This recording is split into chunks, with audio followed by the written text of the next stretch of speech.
Ow, that was really loud. Wicked! Oh, yes, Wicked. Well, actually, you can't talk about that yet because I haven't seen it. Okay. I will repair. Sorry. We'll talk about something else. And there's lots to talk about because we been away for a week. Um, Yes. I took a know little you've all break, been and while we chomping at the took a bit. break, Chomping? yes, Champing? the chomping. I think, Hmm. I unless I've think been it's getting that. become I think common usage is chomping, but I think it originated as champing at the bit. And I think it's like a horse thing. Well, because the bit is the part of the rein, the bridle and the reins that goes in the horse's mouth. So All right, I'm chomping gonna look would this make up. sense. Chomping would make sense because the bit is in the horse's mouth. Totally. So I don't know. Chomping Um, versus champing at the bit. I'm curious to find out. Now, I've always thought it was chomping at the bit. Grammarist.com, what does they say? Um, They sound Technically, like. both are correct, but they have different histories. While champing at the bit came first, chomping at the bit has also been in the linguistic mix for over a century and is widely accepted today.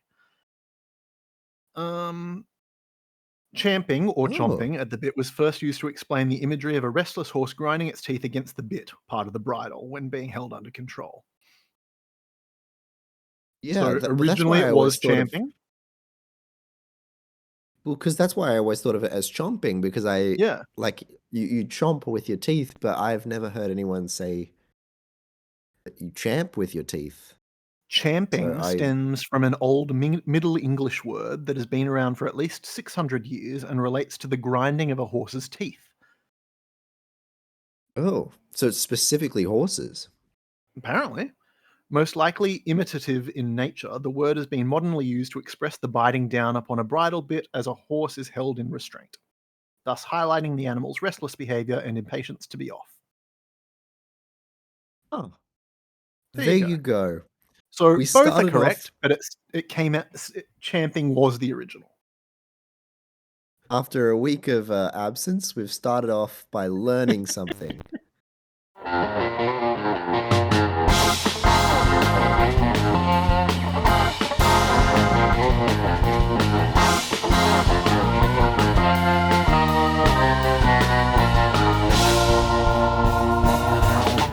Exactly. Um, It's what we do. The more you know. it is. We're a very educational podcast. Um, look, we've been away for a week, and during that week, a lot of things have happened. Dear Lord, Um, did they ever? the things they were happening. King Dakar, rest in peace, Gone. Closed. gone forever, confirmed. Rip. It's no longer a rumor. Um, And wowzers. not only that, I, along with 6 other attractions at that park, isn't it? yeah. So Green Lantern's also gone. They've closed a bunch of flat rides in between, and of course Zumanjaro. Zumanjaro. And Yeah. is it So their Sky Ride? yeah. The parachute tower or whatever. Well, the Um, parachute drop tower as well, so but also I think their Sky, like, what do you call it, cable car thing. oh right, that too. I actually didn't know that. I think that's correct. Oh gosh, Well, let me get my facts straight. But I guess the only hope that gives me is that they're removing a lot of things, so that means this new record-breaking launch coaster that's supposed to be coming as a replacement, it might have a pretty big footprint, I guess. Um, which could mean it's pretty big. But at the end of the day, it won't be King Dakar, and that will be.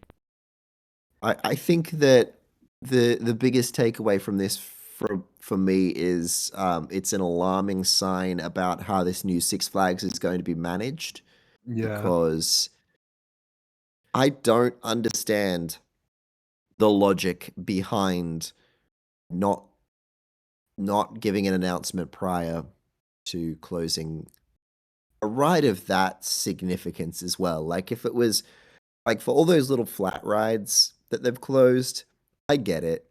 No one really cares. But that is the tallest and fastest roller coaster in the world. Yeah, And it it's is incredibly popular. it deserves more than just like Yeah. a footnote. Yeah, and it would have been a smart business decision too. They could have really bumped the crowd numbers and made a bit of money at the end of the season if they said King Dakar's going away, come get your last rides. I don't Yeah. understand why they didn't do that. Um, CBS News says the park is also removing the Skyway, an elevated cable car that travels around the park. It opened in 1974. oh, oh, it's quite an old ride. Damn. Yeah, Um, yeah, I am a little disappointed. Um, Not just because it means that I have officially not managed to ride either of the original Strata coasters, but yeah, I don't I don't entirely trust that whatever this record-breaking launch coaster is going to be is going to exactly live up to the name. it won't. Um, yeah, it'll be a great coaster, whatever it is, because they're clearly, trying their best to make it something. Well, you would think they would try their best anyway, to fill those shoes. What I'm hearing is that it might be that Mark Extreme spinning coaster shuttle model that was put in the guest um, survey for Kings Island. Right. Um, there was a concept for a shuttle Mark Extreme spinner that was 500 feet tall, and yeah, basically it's just an extreme spinning shuttle coaster. Um, and it would make sense because that would be quite record breaking. And if it is indeed 500 feet tall, it would be the tallest roller coaster in the world aside from Falcon's Flight. So, you know, that would be a record breaker. Um, yeah, When I I saw don't the know. animation of that thing, I don't know. I didn't think much of the design. Yeah, Um, but to be fair, if you saw an animation of King Dakar, you probably wouldn't think that much of it either. hmm, maybe. I don't know. There's something about shuttle coasters that I don't know. I don't know. Mm. Call me a fuddy duddy, but I prefer a full circuit. Yeah, me too. I agree there, but I don't know. I that shuttle coaster concept is a little bit. I do think it's just a little bit gimmicky, and it's not really like. Totally. I'd actually rather they get a just a normal Mark Extreme spinner. Yeah. Even if it's not not 500 feet tall, because those things are meant to be really, really good. Especially Ride to Happiness has got a really good reputation. So Yeah. And you Time know, Traveler, build a Time Traveler is meant to be really good too. But Ride to Happiness is looked at as one of the potentially one of the best. best coasters in the world. So I don't know why, if you're gonna get Mark Rides on board, if you're gonna build an extreme spinner, why wouldn't you just build one that's actually got a complete layout? Because it could be one of the best coasters in the world. Absolutely. Um, Um, yeah, that design just seemed like such a silly gimmick. It's like clickbait. well, I think that some of the things that Kings Island put out, I'm a little bit like you're not serious, are you? You're not. The most That's not unserious real, is it? theme park ever. Well, they did the whole thing as well. Where they were going to extend the beast, um, and like add a whole section to its layout. I'm like, what? What for? What? Yeah. Why? I To think what they end? wanted to. I think the goal was to make it the longest. It already is the longest wooden coaster in the world, but maybe the longest coaster overall as well. I I don't know why. Um, that seems kind of pointless. But yeah, there was a few different like concepts and announcements that Kings Island put out that were a bit weird. Wacky. Yeah. I so that's the first thing that I've heard might replace King Dakar. The other thing is that it might be a launch coaster from Intamin. Um, in which case, please, a proper launch coaster from Intamin, not another one of those just launch into a big top hat and then you're done. Yeah. Like give it a nice all rounder as far as elements go. Um, Yeah, you know, yeah. New I'd rather Vekoma they seem to have be like a doing a whole lot of the good all rounder kind of approaches. So that's yes. why I think everyone's getting super excited about any sort of new thing from Vekoma. Um, Well, yeah. Speaking of, they just announced a new one at IAAPA. Um, yeah, this is the new the one in Mexico, isn't it? yes. So there's Vedanta World in Mexico is getting a whole bunch of new coasters, but they're getting one called I think it's I don't know if I'm pronouncing it properly, but Tekuani, I think. Yeah, it Tecuani looks Beast or something. awesome. Tekuani Beast, I think that's it. Yeah, God, it looks awesome. It looks doesn't it? And that absolutely lead car is incredible. gorgeous too. Oh, yeah, they showed up everybody in terms of the trains Oh yeah. that have been revealed so far. Did you see Riley getting all kinds of bent out of shape over the Alpine Fury car? He's very upset about that. I think that's very amusing. Um, I don't hate it as much as he clearly does, but I am a little bit like it's a bit minimal. Like it's It's very minimal, but I see what they're going for. Like, it's clearly a sled. yeah. Yes, but I would have liked them to do like the design that they've got on the front. I would like that to be like along the rest of the train, and then do something a little bit more intricate and detailed on the front. Because the Zero car's like, that's it's meant to look good. Yeah.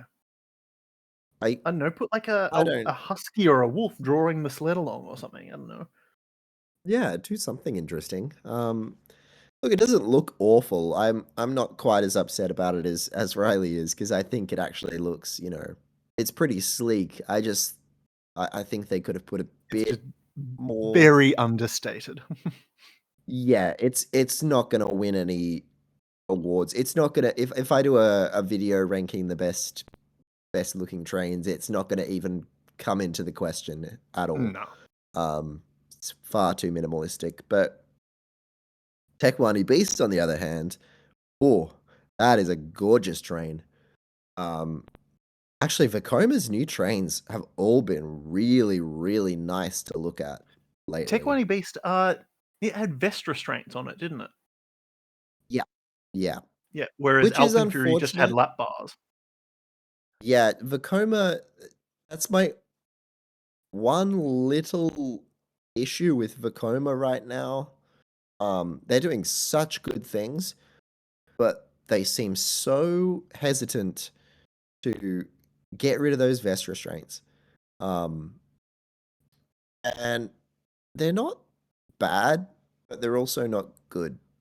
Yeah. Like, yeah, I'd rather just the lap bars.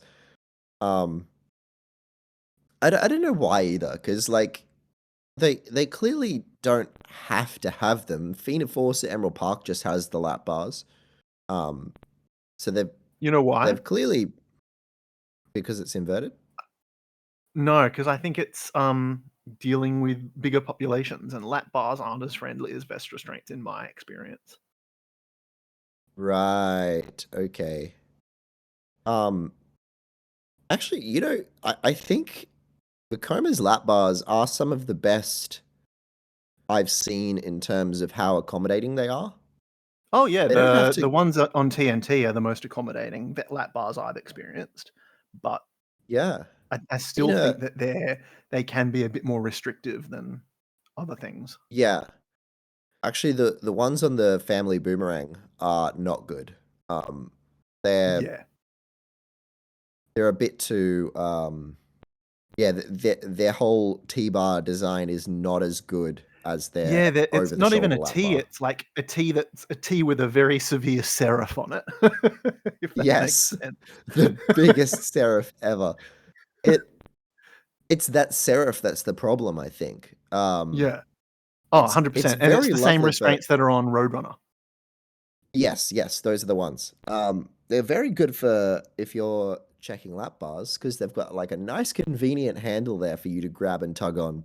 Totally. Um, but But if everyone you're in the has to, thickums yeah, department, if you've got relatively thick thighs, your thighs have to fit in there, and it they're not doesn't comfortable. go well.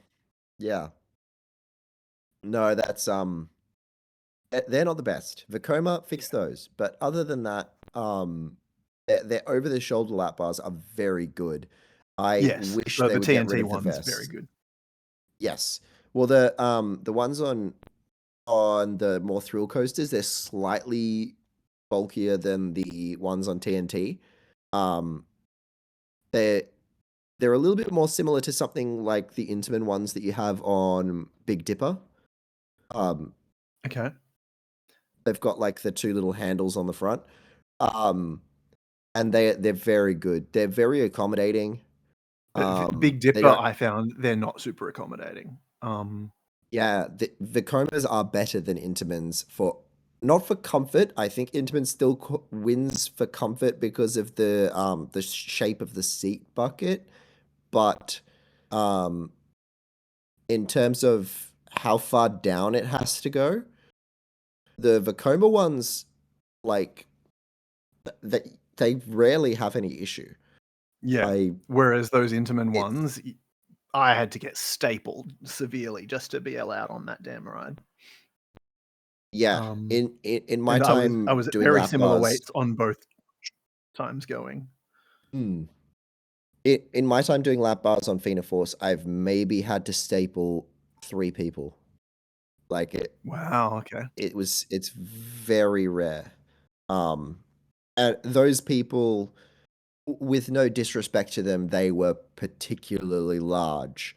So it was, they were very much outliers. Let's put it that Yeah. way. Like, Those you TNT know, restraints, I didn't even get stapled at all. It was just like pulled down was fine. yeah, And I they're found quite that like I a had to get minimal stapled little, by yeah. And the seat yeah, they're buckets I very find were nice. very comfortable. Very deep Like, seat very buckets. deep, They're very, very deep. very nice. Um, yeah, Vekoma's inverted train designs are really good. I don't know why they insist on keeping the vests on their sit down designs though. I don't think they're needed. Do blanking. I thought is Velocicoaster's Vekoma, isn't it? Or is it Intamin? No, it's Intamin. Oh, is it? Is it? Okay. So for some reason I had in my Yeah, head it it's was Intamin. Vekoma. No, they Vekoma haven't really caught hold in the US yet. I imagine they will um this year probably because Siren's Curse and Circuit Breaker and Flash Vertical Velocity. But yeah, pretty much all of the big new gen Vekomas that have been built so far are in either Europe or China. You're forgetting Good Gravy. Yeah, I did say large scale Vekomas because the Vekoma family boomerangs have caught on over there. They love those things. Also, yeah, good I just gravy. feel like Good Gravy should never be forgotten. Good gravy should never ever be forgotten. I think I'm actually when I found out that that you can smell cranberries when you go through The that tin can on can. that ride, Yeah. that's that is just one of my favorite things that any theme park has ever done. Just That's like such a like such attention to detail. it's a subtle detail, but it works. It's just genius. It's just genius. And just the fact that they came up with that as a concept, a gravy-themed coaster, is just, oh, I love how stupid it is. It's perfection. It's It's so absolute good. perfection. Yeah, I can't wait to ride Good Gravy. I actually think it's up there with the other coasters. I think I anticipate it as much as I anticipate almost any other coaster at Holiday World. Obviously, Same. Voyage, and Voyage is I'll is say top of the list. Voyage and Thunderbird, and then Good Gravy, because I feel like the others, the other Woodies could surprise me, but they'll. I'll be going in with moderate expectations. Good Gravy, Yeah, I'm going in expecting to have so much fun. totally. Even if it's like the ride isn't that fun, it's the theming. Hmm. Yeah, it's going to be spectacular. Um, well, IAP is happening. I suppose we should talk about that. I'm gonna just like rip the curtain off right now and expose to our listeners that we didn't come up with a topic for this podcast. But when has that ever So stopped us? we um we kind of just went into it and we have no idea what we're talking about. But IAP is Our a good one to our talk about now that listeners we have are. never underestimated our ability to talk shit. That's what we're here for. Um Yeah, so IAPA Tekwani Beast is probably the thing that has excited me the most so far out of IAPA because that thing looks incredible.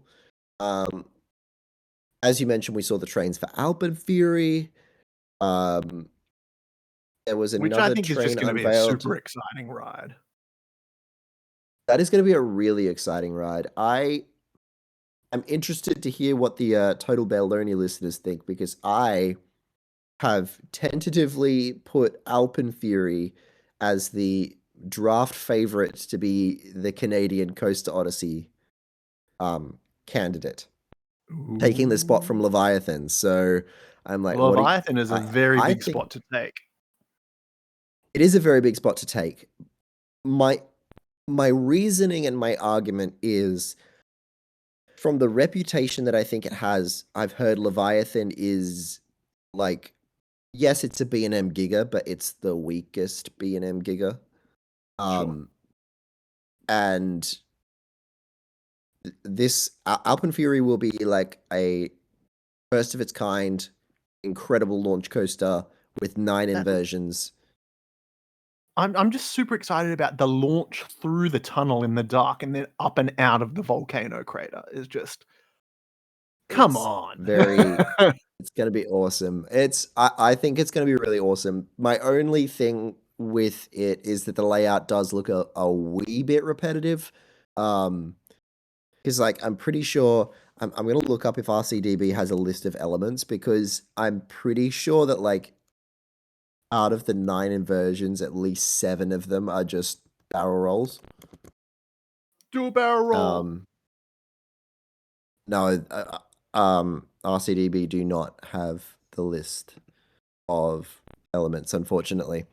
Um, yeah, it very much seemed like it's kind of just a lot of barrel rolls. I'm like, you could get a little bit more creative, but it will be pretty cool. It'll be great. Um, the other I've also remembered the other train that was unveiled was for Rapterra at King's Dominion. Oh yeah, Um, yeah.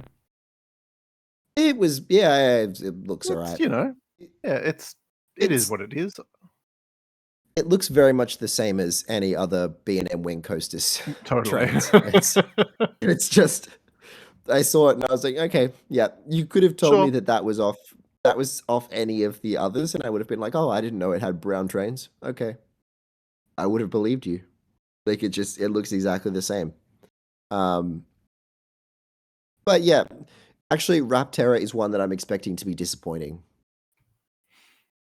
I Yeah, think that's going to be when I saw the animation, it didn't fill me with excitement. the layout looks very short. Mm. it I I think also they probably shouldn't have done the thing where they kind of called it Volcano the Blast Coaster's replacement. Yeah. It's always a dangerous thing to do. Because Volcano the Blast Coaster was everyone loved that ride. Um, so yeah, I don't think it's gonna be met with the kindest reception by enthusiasts or park fans. Um, but another launched B&M wing coaster. That's cool. Yeah. It's like, yeah, it's just one of those coasters. When they announced it and they showed the animation, I was like, okay. It's like I felt the same way when they announced Iron Menace. It Hmm. was just like, Yeah. mm, doesn't Oh, really do cool. much for me. Yeah, and Iron Menace just Yeah. looked very short. It's just another coaster for that park. Like, Yeah, okay, yeah. cool. Um, yeah. Same thing with I'm not a huge fan of B&M dive coasters in general, so also Wrath of Rakshasa, even though it is much longer and it's probably going to be better than most other dive coasters, I'm still a little bit like, yeah, cool. I'll wait around for that park to get something big and record breaking like they deserve, because God, that park has been neglected. Um, I'm sure they'll agree with me. Like the last time they got something that I think was like really set them aside and really, oh, maybe Max Force, I suppose. But I was thinking the last time Great America got something that was like top, a top coaster would be Goliath. And that's what, 2014 or something, 2013 Jeez, maybe. that's going back a bit. Yeah. I suppose some people would say Max Force, so I don't know when that was. That's a little bit more recent, but still a while ago now. I think that's like 2018. Um, 2019 for Max Force. oh, okay, slightly more recent than I thought.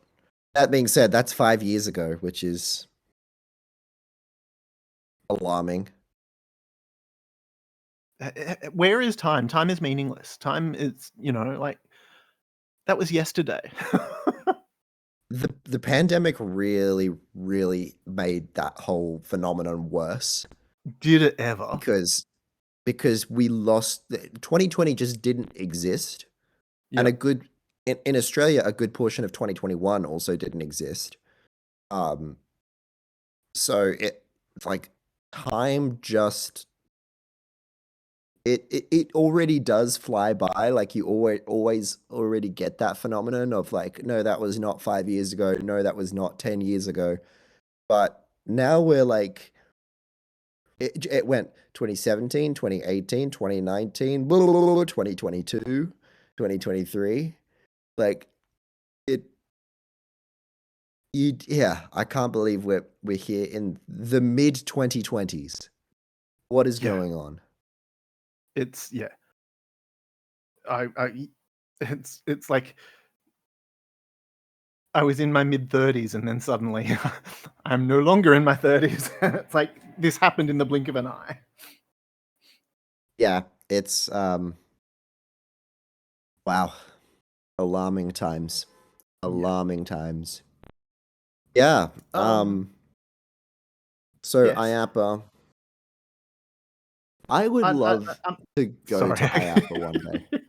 No, this is what we do. This is what we do. It's just a whole exercise in talking over each other constantly. um.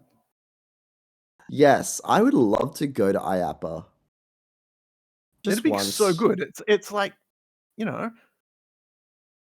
It's It's it's Candyland. totally. It's it is 100% Candyland. SBF Visa always steal the show because they actually bring ride models. That's fun. They, I believe they had a spinning coaster there and a like a little flat ride as well. That's really like, of course you're going to get people come along to your booth. They want the credit. Totally. Um, I've been watching just like Coaster Studios Instagram story and stuff and the things they've been looking at. That was a really cool um, flat ride concept that was like a drop tower meets a swing. Um, Oh yeah, I think I saw that. yeah, it With was really that was really cool. I'd love to see one of those built. I don't think it's quite right for theme parks because it seems a little low capacity, high maintenance, little bit of a nightmare. But I'd love to see one built at like one of those canyon parks in like New Zealand. or like sort of Build how on what's that? What's the one? Glenwood Caverns sort of has the big swing that goes yeah. over the edge of the gorge. Yeah, yeah, like that. Like build one of those tower things on the edge of a cliff or like or on the edge of the stratosphere tower or whatever. Because I think that'd be really cool because if you start out on the edge and then it lifts you up and then it kind of tilts you over forwards so you'd be out over the edge looking down and then you'd get dropped and then swung. I think that'd be really cool. I would have a heart attack. Oh, I would too, but it would be amazing. What a way to go. I love those videos of people doing things like bungee jumping or canyon swinging and they're like shitting themselves, Oh absolutely yeah. shitting themselves. Or like people who like as they're about to go over, like they've clearly hit the point of no return, and then their arms start scrambling to try and hold on to something. It's like, oh no, it's too late, darling. The one I quote all the time is let me tell you something. Let me tell you something. Let me tell you something.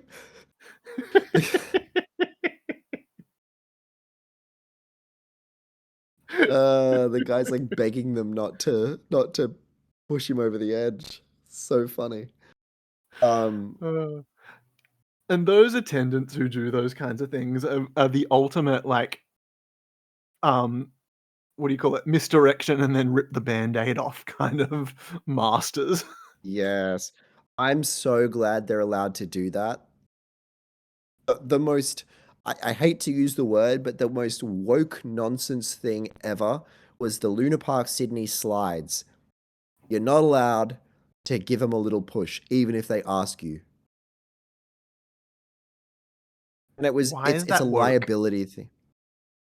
It's not woke. It's just woke is a word that woke is a word that has no meaning. So I've started using it to make fun of the fact that it has no meaning. Um, just for anything modern that I don't like. Um, Sure. So it's in it's the boomers using the phrase sense of the word. yes, in the boomers that think that woke means anything, sense Yeah. of the word, it it is woke nonsense because it is a liability thing. I understand it. It's like if you push them and then they just happen to fall over and break their arm, then they'll sue us and say that you pushed them. Yeah. So it's yeah, I get it. But at the same time, you would sit there with kids who were frightened and they would be asking you like, "Can you just give me a push? I can't do it myself." And you'd be like, "No, I can't." Yeah. And then they'd just not be able to do it and they'd be sitting there and you'd have a huge line and just like all I want right now, the kid has literally asked me to. All I want right now is to just give him a push and get this over with. But that would Yeah. not be a problem if I was working on a bungee swing because I could just kick They've them over signed a the waiver. edge. Yeah, they've signed away their life. I can do whatever I want. Well, whatever I. Ooh, ha ha ha, yes. Uh, I want to do one of those. I will die. I will like have a heart attack, but I it would don't be a think you could fun heart physically attack pay me enough. to do like a canyon swing. Any kind of thing where I had to jump. Right, yeah, okay. Fair enough. How would you go It's with one just of those Wet and Wild has it. Well, had it. They don't run it like anymore. one of The those big slingshot swing. things. Yeah, like the big swing that lifts you all the way up and then because I believe I've never been on it, but as far as I've been told, you have to pull the ripcord I'd be to fine with release. that because I'd be strapped into something. It's when I'm standing on my own two legs and my knees turn to jelly is when I turn into a wreck. Yeah, okay. So you'd have no problems pulling the ripcord on that then. No. Okay. Okay. So it's not necessarily the fact that you have to initiate it. It's more the fact that you are just standing on your 2 feet, Yeah. having to It jump over the edge, basically. Yeah, okay. totally. It's like a Right. physically incapacitated kind of thing. It's like my brain kicks in and is just like, "Nobody, you are not doing this." As like Yeah, as okay, fair enough. a means of self-preservation, I guess. Yeah, okay. Um, I thought that was going to be my issue with skydiving, and thankfully, when you go tandem skydiving with an instructor, you don't really get a choice. Yeah. They just I they think I just could kind of do go, tandem skydiving because at that height, the concept of hmm, height sort of loses all meaning, kind of, if that makes sense. hmm. It's The like ground doesn't seem like, yeah, yeah, the ground whereas doesn't if you're seem like standing such on a an immediate structure concern. totally. It's Yeah, like it's have you seen that horror movie? yeah. I don't know if horror horror is probably a generous term. It's a movie called Fall, and it's 2 No, I girls haven't. that climb, like, one of those super tall radio antennas as, like, a, Hmm. adventure thrill kind of thing, and then it turns into, like, a survival movie. It Wait, how do they make a whole movie out of that? Because I feel like if you fall, you're gonna fall for like 10 oh, seconds. they dragged it out for so long, and I fuck that movie. Fuck that movie. Oh, it's made me physically ill. I think anyone could tell you that there's not enough substance to that scenario to make a whole They movie made out it of it. work. They made it work, but fuck that movie. Right, okay. I'll have to watch it. I don't know how you manage to get enough substance out of climbing a Well, radio tower. Like it's you all could about do a set good pieces. scene. Yeah, okay. It's I was Like, just how thinking you you could wouldn't do a think that good you would scene, be but able to make like a full movie about Blake Lively stuck on a reef with a shark swimming around her. yeah, that's true. Um, yeah, So it's it's that very kind of interesting with survival kind of situation. heights. I wonder where the boundary is, because I think that that's quite a universal thing that people that are scared of heights, if they're standing on a 10-story building, they'll be scared. Mhm. Yeah, If they're standing if they're in a plane, the heights thing kind of doesn't really because have the the scale same. isn't there. Yeah.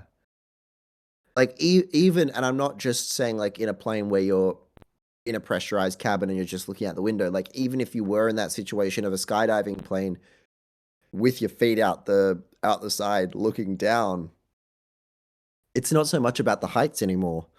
Um, because yeah, that scale is just it's kind of lost its meaning. I wonder where the Yeah. boundary is and if there would be a point where you actually physically crossed that boundary.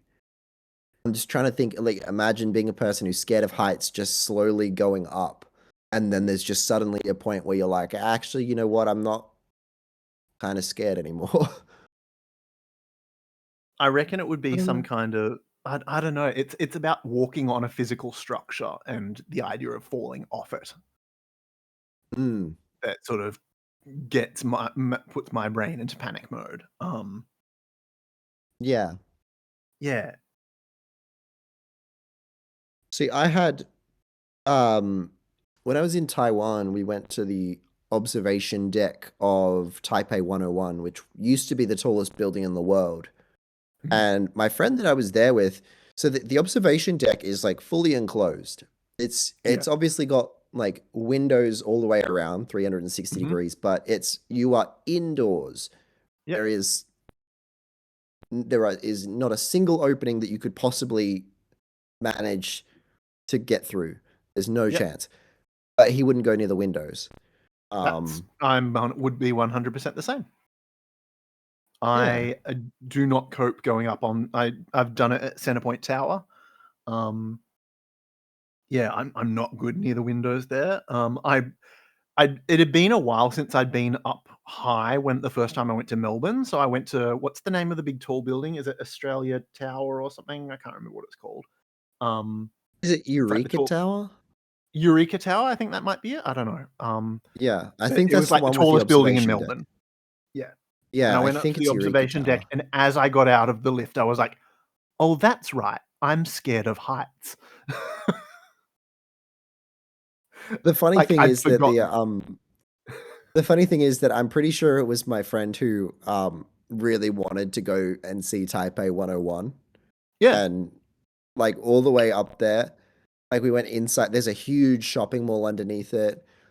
And um I think it was my idea to go to the observation deck from memory. It's been a while now, so but like there were no arguments. Like, You yeah, should have we're in seen Taipei me 101. you should have seen me at the top of the Eiffel Tower. I was hugging the wall. Oh God. I feel like the It Eiffel was Tower would be even scarier though, because that's open air. Like, oh. Like, there's great grating and everything, like, yeah. to stop you from doing anything silly, but it's just I just could not cope. I was like, "Oh, oh," just even talking about it just gets my heart going. But like being outdoors and having the air, like being 100%. outdoors would almost add something to it for me. For I would probably be like a little bit nervous in that scenario too. Like I know that walking across the Sydney Harbour Bridge always gives me a little bit of the shaky knees Mhm. because I feel like that's mostly because it's outdoor. I Yeah. feel like I have more of an awareness of what's separating me from the void. Um, And there's also something about carrying something in your hands while you do it, oh which my makes it even God, worse. yes. Because then your Ugh. brain is like, "If I drop this and then try and grab it to stop it from dropping, then I could fall," kind of thing. It's like this domino effect in your head, and it's just like, "No, don't even wanna risk it." Having flashbacks to that now, walking across the Harbour Bridge, because every single time I always had to have my phone out to take photos, but then I'd be Yep. like, I don't want to drop my phone. Oh, Mhm. It's like yeah. going up inside the pylon as well. Yeah. Damn.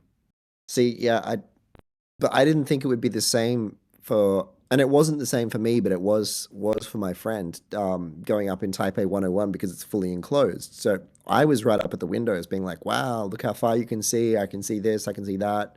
We're up so high. But yeah, even even despite the fact that we were completely enclosed, it was he couldn't get near the windows. Yeah. I would be the same. Dang. Yeah. Ooh, ooh, ooh.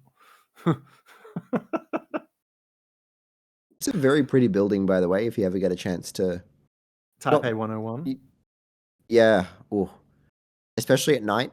There's a lookout nearby that you can walk up um like a nature trail and go, and it has a really good view of it at night, and they light the whole tower up at night.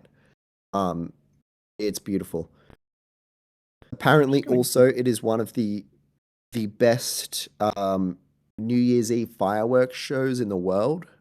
Apparently right. Taipei, because the fireworks, the centerpiece of the fireworks is Taipei 101. They set them off from the side of the skyscraper. Um, and apparently it's really cool. It's like a So I've just big it's like a big I was waiting for you to say something. Oh, It's right. like a big, it's like a big bamboo shoot.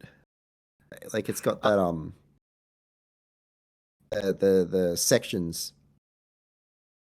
right, yeah. I was just Googling it, and I was like, for some reason, I had a completely different building in my head.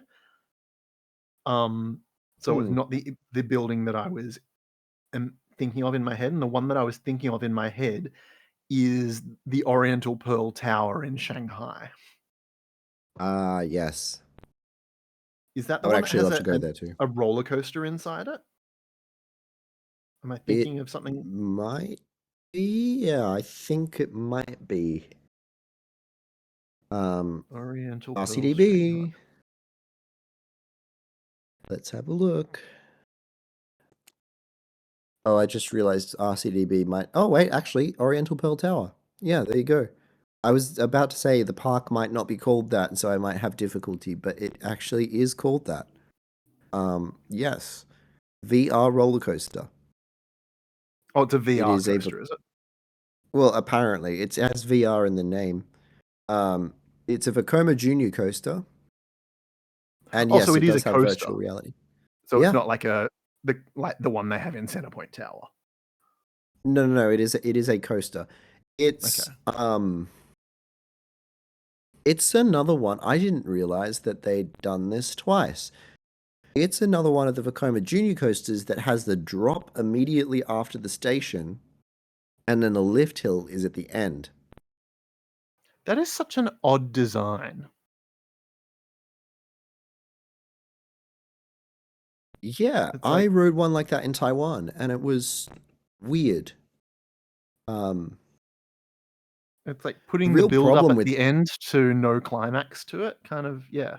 yeah, yeah, there's nothing after the lift hill. It was very bizarre that one as well because they trimmed the hell out of the drop. So it wasn't even like you got the cool little up straight into a drop because it was so trimmed. Um, That's annoying. yeah, it was really weird. Anyway, that's the roller coaster inside the Oriental Pearl Tower. It is a Vekoma Junior coaster. There you Yay, I go. wasn't going insane there. It is a coaster. Yes, you were not going insane. Um, But it was okay, now not I'm just Type A stuck in a 101. no. It was not Type A 101. I'm now going in a spiral of I do this so often. It's probably my my little comfort habit of just clicking RCDB over and over again and waiting until I get something weird for the random roller coaster. Nice. I I love doing that. It's so much fun. Right now I'm getting absolutely nothing to prove my point. But wait, what's this one? This one's in Iran, built by a manufacturer I've never heard of before in my life. So this could be interesting. Let's have a look. Ooh, it's a Vekoma roller skater knockoff. Mm. They even copied the train design. Wow. Ooh, it looks very janky. It is called Roller Coaster at Baglar Baglari Amusement Park in Tabriz, Iran. And it's built by a manufacturer called Vafaye Rides, who are from Iran. So, hooray for Iran. Actually, that's an interesting topic. China are known for knocking off ride models. So are Iran. Really? Yeah. Um, if you ever get the chance, unfortunately, it's not that extensive, and I think it's just because not many people go to Iran, so there's like just a lack of information and pictures about them. But scroll through, just go to Iran on RCDB and scroll through some of the roller coasters there. You are in for a treat because they're all built by Iranian manufacturers, and they're either like direct knockoffs of other ride models or the most bizarre, cursed looking shit ever. There's like a knockoff. They have a knockoff of the Intamin Surf Rider, um, and it looks cursed. It looks dangerous. It's Jeez. it's bonkers. It's I almost really want to do an Iran coaster trip just to go and experience the danger. Whoa, my Discord just made a whole bunch of sounds. Oh, really? Yeah, it had a little bit of a seizure. Had a seizure salad. Yeah, yeah, it did. Um, anyway, I'm still here, so that's all good. Hooray. uh, I am All counting right, what do we? down the time that I can get to go and ride this damn jungle rush, and I am getting impatient. I'm putting it out there. It's starting to come together. We're starting to see a lot more like the detailed theming get completed and stuff. A lot of stuff being done on my recipe motors, which is exciting. Yeah, because that's all the stuff that's it's visible. Like there's probably plenty that's Mm, going on inside that. Almost, I yeah, was going to say shed, but the temple. the shed. What's in the shed? Yeah, it's a shed with a temple on one side. Yeah, it's gonna be good. It is gonna be fantastic, and I'm sad that I'm gonna be missing it in its um opening season. It's what are we thinking now with what are we thinking now with opening dates? Is it going to be open before the end of the year? I think it will because they've really stepped up. They've really quickened the pace as far as construction goes. And the fact that they have Hmm. started testing now is encouraging. Um, but they're getting down to the wire. I tell you, it's like if they want to be open, Yeah, I think to me, I feel like Boxing Day is the day that they will open it. I'd say that's That's probably the goal. Yeah, yeah, that's with no actual knowledge of the situation. This is complete speculation on my part, but I think they're going to aim for Boxing Day. it would make sense. It always I wonder why though, because I would school actually Queensland school holidays go up until like a week before Christmas, don't they? Yeah, I'm not sure. Yeah, I feel like Queensland school holidays are always like New South Wales gets out quite early, or maybe it's the other way around. I don't know. Um, so I think Queensland's goes maybe later. that's why.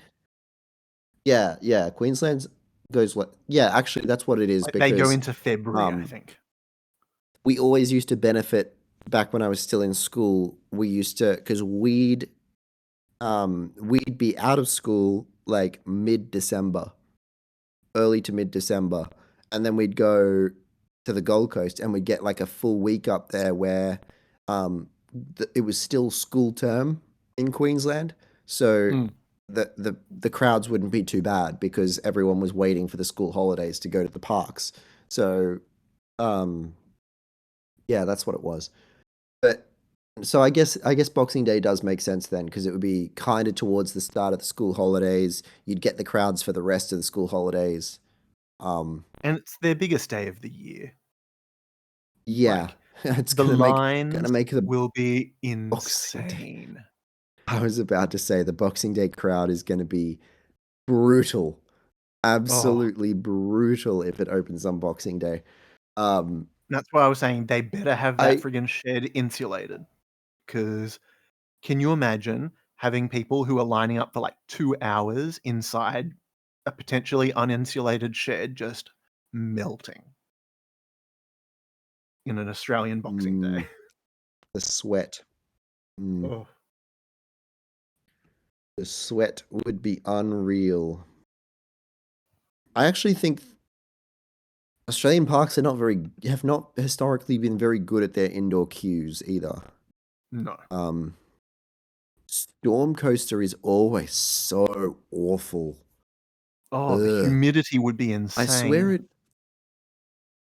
swear it used to be air conditioned in there because I don't remember it being that unpleasant until they went through and extended the queue line and made and removed some of the theming and stuff. And I feel like then, because I know they added fans, but I could have sworn it was air conditioned before. Maybe I'm wrong. But yeah, every time I've waited for it since then, it has been just so brutally humid inside that building. It's awful. And I do not cope well with humidity.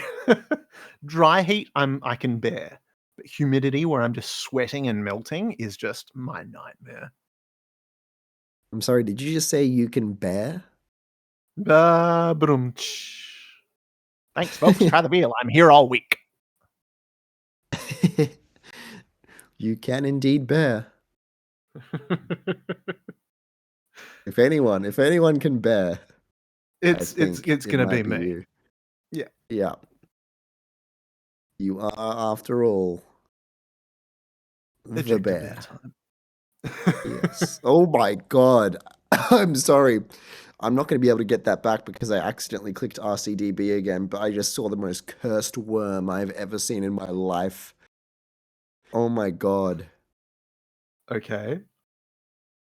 This is why I do the RCDB doom scroll. Because you'll just be clicking and you'll see boring coaster after boring coaster, and then all of a sudden you see a worm the size of. This was not a coaster train, this was a piece of theming. It must have at least been 10 feet tall, and it was terrifying. It was the most cursed thing I've ever seen in my life, and I regret immediately clicking RCDB again because now I'm never going to know where that coaster is, or I'm never going to be able to find it again. God damn it. I'm just picturing someone making a wacky worm that was themed to Dune. So you're riding Shai Hulud. Oh god. Did you see the wacky worm that got posted in the Discord yesterday that has it's built by Beijing Shibaolai, and the worm for some reason has a mustache. Why not? It's got like Give, it's got let the worm have it's a got mustache. it's got an evil villain mustache and its eyes are squinting, and I don't know why. Let me find the name of it. It was in Random Coaster the other day. Worm Coaster at Hefei Sunak Land in China. There you go, listeners. You can look it up too and make your judgments. Yep, that's a mustache. Why?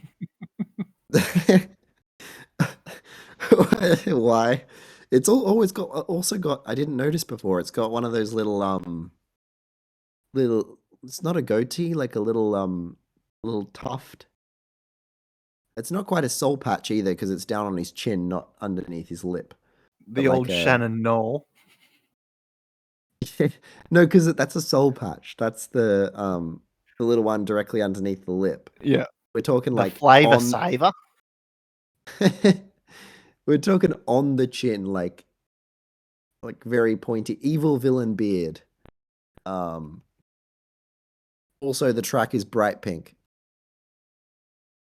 Speaking of Shannon Knoll, I'm sorry, I'm hijacking this conversation, taking it on a random tangent. Can we talk about the That's what fact we that it's do. been 21 years since the first season of Australian Idol? See, that's more of an issue for you because I was very young when the first season of Australian Idol happened, so I only vaguely remember it. Oh, see, I Um, remember it very clearly. I remember the lead up. I remember Cosima withdrawing due to vocal nodules. Oh, it was peak pop culture, Australian pop culture moment. The drama. Oh, Peak Australian reality TV. Actually, my family used to season watch a one lot of of Big Big Brother. Brother. Yeah, my family used to watch a lot of Big Brother. Well, the I think original I used season was to. when it was still an event to watch. That it was when it really captured the nation, as opposed to being something that was just on.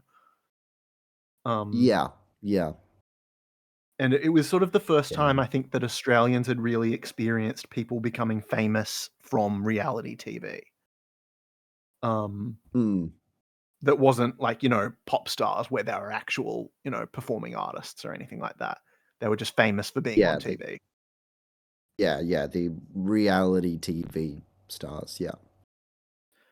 And speaking of reality TV and, that kind of fame, have you seen Aussie Shore? No, I haven't. It is a ride. It is wild. They're all such bogans and they are feral.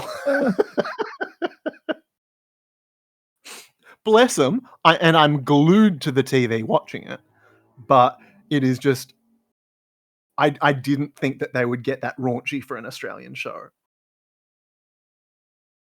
This is it a little bit like MILF Manor? I haven't watched any of MILF Manor, but if it's anything that like 30 Rock's MILF Island, So MILF Manor is I've been watching it because it's just a ride. It is crazy. well, didn't they have a Because the spin-off where it was concept. like For the Love of Daddies or something like that as well? Well, I don't know, but I know that one of the seasons on MILF Manor, instead of the contestants just being, the MILFs and then the younger guys, they also had the younger guys' dads. Oh my god. They they were coupled up in threes with the MILF, the younger guy, and the guy's dad. That is uncomfortable viewing. The things that were said are just fucked. It's really, really messed up. Um, there's like, especially the younger guys all end up getting traumatized because all of this is happening in front of their dads. And it's like Or their even dads worse, like the becoming, dads start letting their hair down and start like revealing too much. And yep, they're like, I didn't yep. need to know that. And it's unlike the original season where it's just like all of these guys being like, yeah, I like older women and now we're gonna be all flirty and stuff. It's like it's almost like they're getting shamed for liking older women because it's their dads becoming aware of their sexual preferences and like all of these awkward sexual interactions happening in the presence of their dad. It's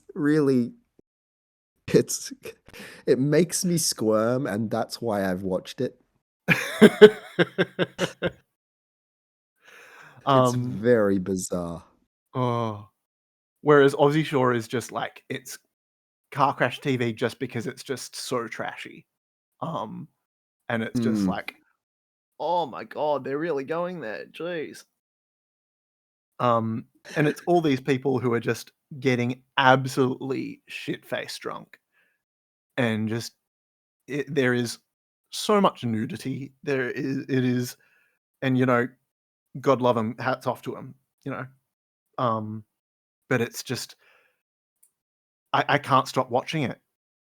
And like you've got people who were former Geordie Shore uh cast Oh, members who are watching episodes of it going, they're way worse than we ever was. Like, oh my god, I can't believe she just did that. My oh terrible Geordie God. accent impression. Jesus Christ. I don't know what I'm saying. Jesus Christ at what the thought of that show or your Geordie accent. I should have kept my mouth closed. Oh my God. That's That's a sound bite.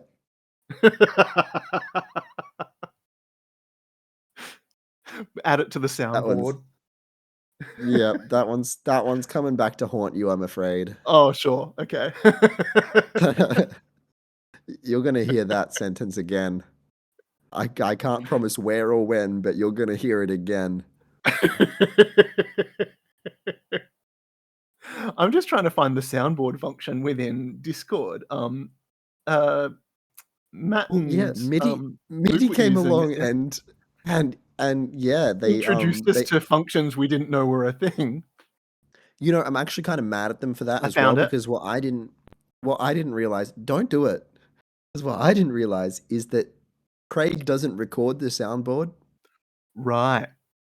So they gave me a whole extra bit of editing to do to make that whole segment make sense because we were hearing golf claps and that didn't come through in the recording. So I had to go and get a golf clap sound effect and go through and place it in. I mean, it didn't take that long, but I was still a little bit annoyed. I was like, ugh, and I can't just leave it because like the bit doesn't make sense unless the Yeah. golf clap happens. So, ugh, making me do work. How dare. Yeah, I should be able to upload this raw file and just let it go. Make money. I mean, not make money, but you know, that's how this should work. I should have to do no effort. None. It's rude to make us do effort. Make me do work? I don't want to do work. You think The I'm the you think I'm height of in rudeness. you think I'm in this because I like editing or making videos? God no. I just want the dopamine hit.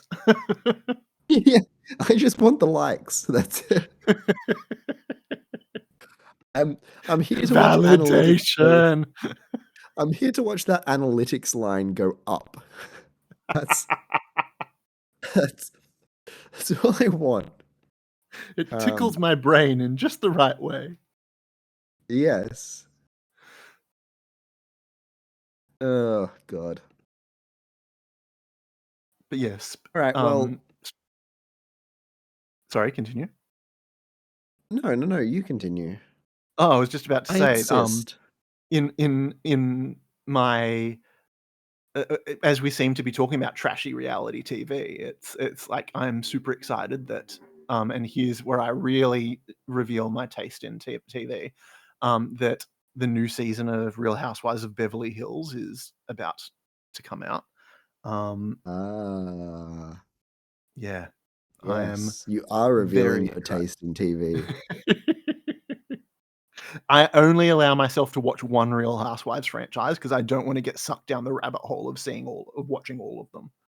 So Beverly Hills is my one vice I allow in that regard. Right. I won't judge too much. Just a little. Just a wee bit. Just smidgen, just a little bit. So I've yes, that actually the new season starts next week. ooh, exciting times for you then. Oh, absolutely. I've been on a rabbit hole of just multi-hour YouTube essays. Um, it doesn't matter what they're about or if I am at all interested or educated on what they're about. I just like listening to people talk for multiple hours in an unnecessarily in-depth way about something that does not need to be analyzed to Oh, that but I extent find that ever. so fascinating. Yeah. Like especially if The it's something more stupid. the more mundane the topic, the better the video essay. Oh, 100%. It's so good. There's some really good channels for that. Yeah, some of them actually, most of the ones I've been looking at recently have been a little bit grim, like true crime kind of things. Right. Um, but there's been some nice, really bizarre ones. The one I watched the other day was I think it was like 2.5 hours of talking about the Nintendo 3DS. Um, Right. and the guy played every licensed game ever released for the Nintendo 3DS and just talked through the whole history of the console and which games were good and which games were bad. And I never had a Nintendo 3DS. I never played any of those games. But by God, if I didn't watch that video essay from start to finish. Did you ever watch any of Lindsay Ellis's video essays? No, I don't think I Does a did. lot of really in-depth but very sarcastic video essays on like musical theater and pop culture. Right. Like there's one that's called Rent, Look Pretty and Do as Little as Possible, a video essay. Oh, that's really good. I think H Bomber Guy is my undisputed champion of the format. Is one where he exposed internet historian for plagiarism. Right. That was yeah, it's so it starts out as just a um a multi-hour it starts out as just a multi-hour kind of play analysm of plagiarism in YouTube and that sort of thing. And then Sure. he ends up like uncovering and exposing the fact that Internet Historian had done a really, really popular video that had gotten tens of millions of views about the is it the Nutty Putty Cave incident where the guy got trapped in the cave and died. Um, and yeah, it turned out that the whole video was plagiarized from a writer who had written an article about the Really? Nutty Putty Cave incident, and he'd like almost copied it word for word. And um, yeah, so it turns halfway through from just like the history of plagiarism on YouTube into this investigative journalism piece where he's digging it up and proving that it was plagiarized, and it's really good. Okay, cool. That sounds very intriguing. You'll have to send me the link. I will send you the link to his channel because he has multiple of those where they kind of turn from essays into investigative journalism pieces halfway through, and they're really good. I like a random tone shift. Yeah, he's he's very good at random tone shifts. It's just suddenly like, oh, you thought this video was this? Well, now it's this. um, can we talk about Time Rider? I'm Rider. Time Rider, the coaster wheel that is opening at Gyeongju World in May next year. Oh no, not one of those. That's a ride model that the world is better off without. I don't want it. I'm sorry to bring up your pain. I actually, so I uploaded a video today. It's coming out on, well, it will be already out by the time this podcast comes out. Um, where I revealed some of the origins of my phobia of Ferris wheels. Right. Um, Yes, because for it people who are unfamiliar, Jake has I a hate phobia. Ferris wheels. Yeah. I hate Ferris wheels. They are terrifying. Um, and during this, so this Saturday's video is a very in-depth ranking of every theme park in Australia, where I spend a good 5 minutes to 10 minutes talking about each park. Okay, Um, cool. the I was talking about Adventure Park Geelong. That is the last time I willingly went on a Ferris wheel. Um, Right. and there was this howling cold wind, Oh, absolutely brutal wind, and I was on this Ferris wheel alone, and the ride cycle went for way longer than it needed to, and the wind was blowing the the carriage, and it was swinging everywhere. and I swore off Ferris wheels. Like they'd always made me nervous. I think it was always just a heights thing. But that day I swore them off. I was like, I'm never getting on a Ferris wheel again.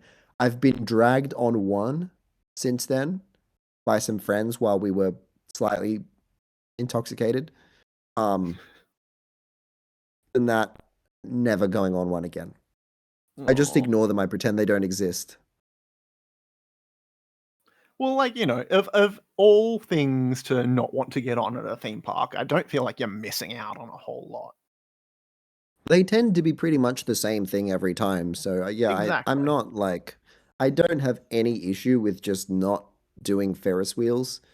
Um, but yeah, I think that those coaster wheels where it slides along rails would be a nightmare for me because I mean that's what like gave me the phobia in the first place was how much that carriage was like swinging Well, it's this feeling of violently. like, yeah, feeling like the cage is about to fall off, pretty much.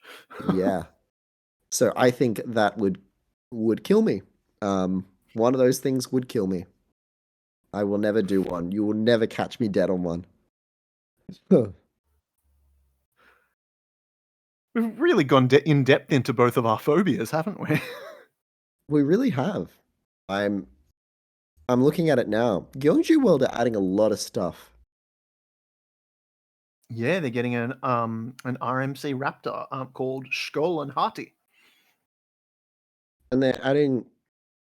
Last I checked, they maybe it's open already. They were supposed to be getting a new kiddie coaster to replace their old um powered coaster. I think Skoll and Hati opens like this month or this week or something like that. It is open. It's officially opened, has it? Oh, wait, no. RCDB is just really dumb. Um, it says operating, but then it says operating since the 30th of November, and it's not the 30th of November yet. So, I hate to tell you RCDB, but it is not operating. Um, but it appears that the kiddie coaster is open, Right. and it is a it's just another Zamperla powered coaster. They've just got okay, so it's literally the same model as the one they removed, just the new version. Okay. Why? Why did they do that? It looks Maybe it had just gotten to exactly the the end of its same. service life. I suppose that's highly likely since it was there since the early 90s or something like that. But um, it looks identical to the big red boat. Fun It's not. times. It's yeah. I I need to go back to Gyeongju World. That's the worst park visit I've ever had, and I know it's not necessarily the park's fault. Um, Was that it one was because weather. like everything was closed when you went? Yeah, so they had a strict rule of pretty much any roller coaster or any major ride had a strict rule of it had to be, um, I think it was 8 degrees, had to be 8 degrees Celsius or higher. Um, Oh. and it hovered. I went in winter, so I knew this kind of thing was going to happen, but it was so frustrating because the whole day it hovered at 7 degrees Oh, that's so and frustrating. it just hovered there. And I was watching the weather app all day. I was strolling around the park, watching the weather app, being like, it's early in the day. It's surely going to get at least 1 degree warmer, like once the sun's out. And it just hovered at 7 degrees. I think maybe there was one point where it like pushed to 8 degrees, but not for long enough that they could do any tests and get things running. So it was just I was walking around this park looking at these two big B&Ms and being like, these am I? Well, yeah, and you missed It out on was. T Express too, didn't you? At Yeah, Everland. but I should have seen that. That was my fault. In my defense, I had a little bit of trouble negotiating the park websites because from memory at that time at least, pretty much all of the parks in Korea, their websites were entirely in Korean, Right. and very hard to like navigate and stuff. But if I had looked closely, I would have seen that T Express goes down for maintenance every between like November and February. So Right. it was never going to be open. Um, it was down for the season. Um, yeah, it was a bit of a brutal Korea trip. I missed T Express, Python, Draken. Yeah, so those three. The only like Like some of the top big, coaster models. I would say those three were probably my most anticipated. The only one that I was like really anticipating that I actually got on was Atlantis Adventure. Right. That's Lottie Um, World, yeah? yeah, Lotte World open year round, great stuff, Nice. fantastic. Um, It's a really well run park. French Revolution is one of those I call them clickbait coasters, but it's like because of that the vertical loop that go with the bridge that goes through it kind of thing. Yeah, yeah. In French Revolution's defense, it's awesome. That the drop into that loop is Yeah. has a real yank to it. It's really good. I liked Is French that Revolution Arrow? a lot. It's Vekoma. Vekoma, okay, cool. Yeah. Um yeah, it's really good. Actually, all three of the coasters at Lotte World were good. Comet Express is a really weird ride model, but for some reason it's really, really good. What's weird about it? So it's an Intamin spinning coaster. Um, Okay. but they're like it's called the twist and turn model. I've been on two of them, and the other one in Taiwan was not very good. But it's like a long train with spinning cars, and Lotte World's one is propelled by booster wheels, and it's in the dark, and there's like really good space theming. Um, so the booster wheels are almost kind of like miniature launchers, and then you in the dark and it spins so aggressively and so fast. Right. Especially I was in a car alone, so Oh very gosh, that would have unbalanced. yeah. Very unbalanced. I got a lot of spinning. Um in the dark with like the kind of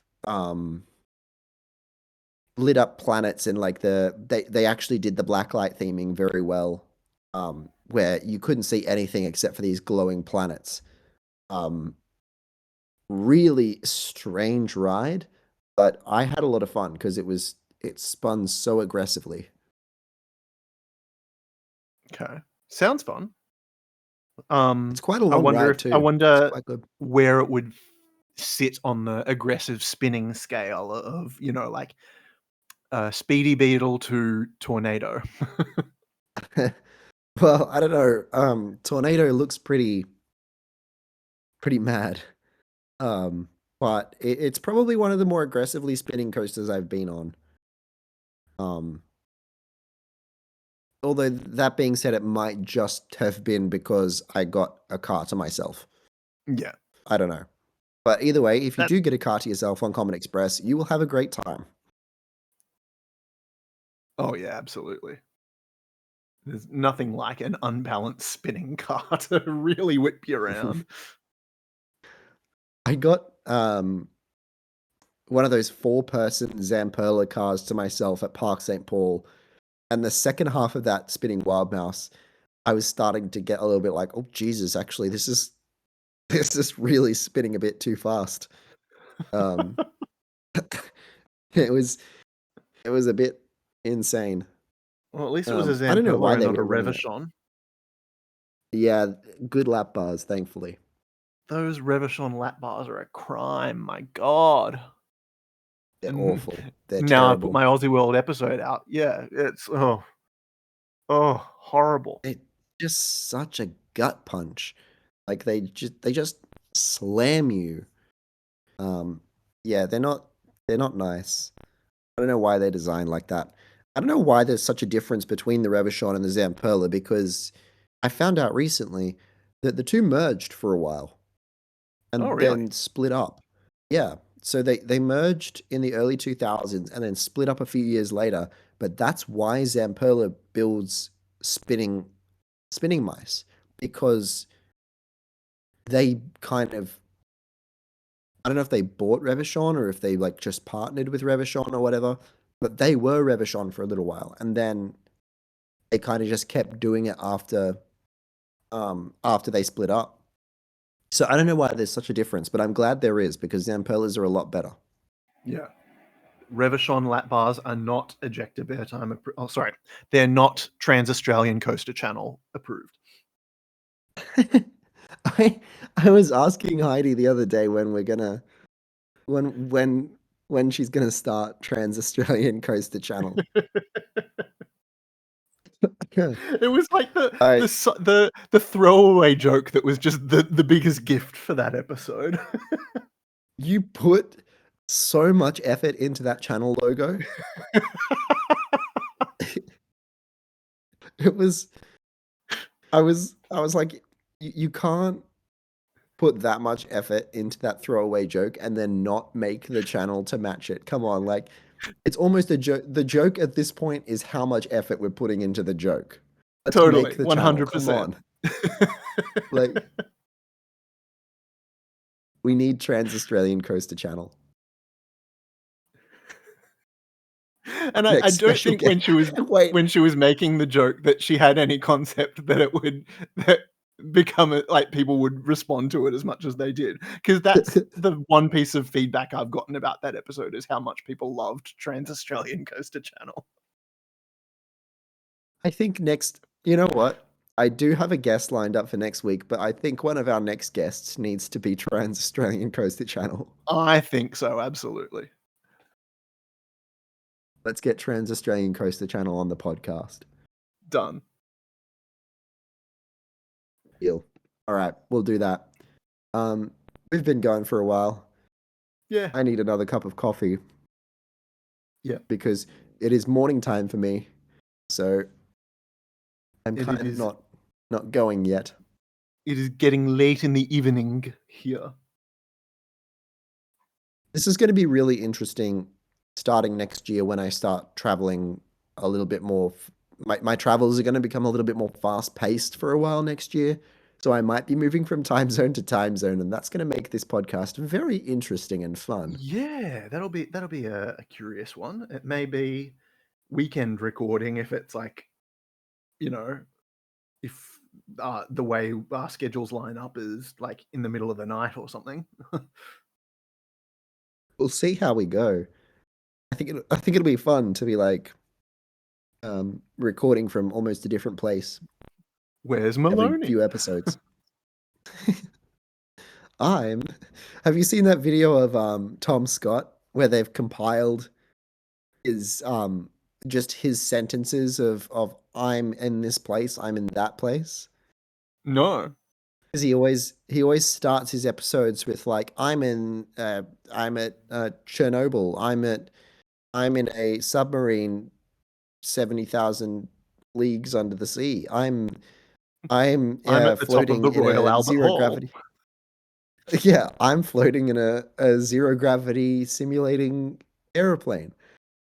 Someone just grabbed like all of his videos and just compiled just that sentence of like I'm in this place, I'm in this place.